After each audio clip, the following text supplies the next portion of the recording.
అందుకే ఆలోచించండి, ఎవరు ఎవరితో కలిసి ఉన్నారు.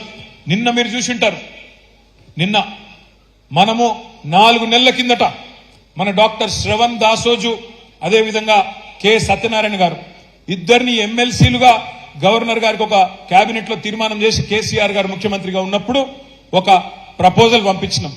గవర్నర్ గారు ఒప్పుకోలేదు.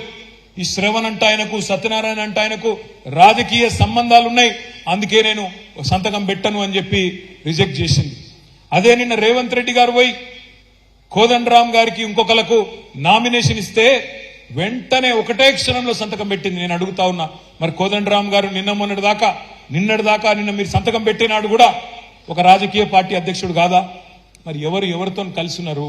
మేము ఒక పేరు పంపితేనేమో రాజకీయ సంబంధాలు ఉన్నాయంటావు, కాంగ్రెస్ వాళ్ళు పంపితే మాత్రం ఒక రాజకీయ పార్టీ అధ్యక్షుడినే ఎమ్మెల్సీ చేస్తావు. కాంగ్రెస్ బీజేపీ ఇక్కడ తెలంగాణలో ఒక ఫెవికాల్ బంధం లాగా ఇవాళ బ్రహ్మాండంగా కలిసిమెలిసి నడుస్తా ఉన్నారు. రేవంత్ రెడ్డి గారు పోయి ఢిల్లీకి పోయి అమిత్ షాని కలవంగానే కింద ఇక్కడ ఏం జరుగుతుంది? ఇక్కడ 2 శాసన మండలి స్థానాలు ఖాళీ అయితే ఎమ్మెల్సీ స్థానాలు రెండిటికి ఒకటేసారి నోటిఫికేషన్ ఇవ్వాలి నిజానికి. ఎందుకంటే 2 ఒకటేసారి ఖాళీ అయినాయి, 2 ఒకటేసారి పూరించాలి.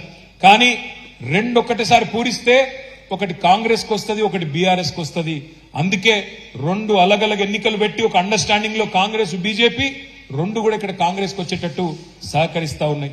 దానికి పరోపకారి సహాయం ఏంది అంటే కాంగ్రెస్ వైపు నుంచి కరీంనగర్ లో, నిజామాబాద్ లో, ఆదిలాబాద్ లో, ఎక్కడైతే ఇలా బీజేపీ ఎంపీలు ఉన్నారో సికింద్రాబాద్ లో ఇక్కడ డమ్మీ అభ్యర్థులను పెట్టి కాంగ్రెస్ పార్టీ వాళ్ళ గెలుపుకు సహకరించే విధంగా ఒక మ్యాచ్ ఫిక్సింగ్ చేసుకొని ఇద్దరు కలిసికట్టుగా పనిచేస్తా ఉన్నారు. దయచేసి నేను మిమ్మల్ని కోరేది, రేపటి రోజున మన గొంతు, తెలంగాణ గొంతు పార్లమెంట్ లో వినబడాలి అంటే మన గులాబీ జెండానే ఉండాలి. రేపు అక్కడ మోడీని నిలదీయాలి అంటే, బీజేపీని ఆపాలి అంటే కాంగ్రెస్ వల్ల కాదు.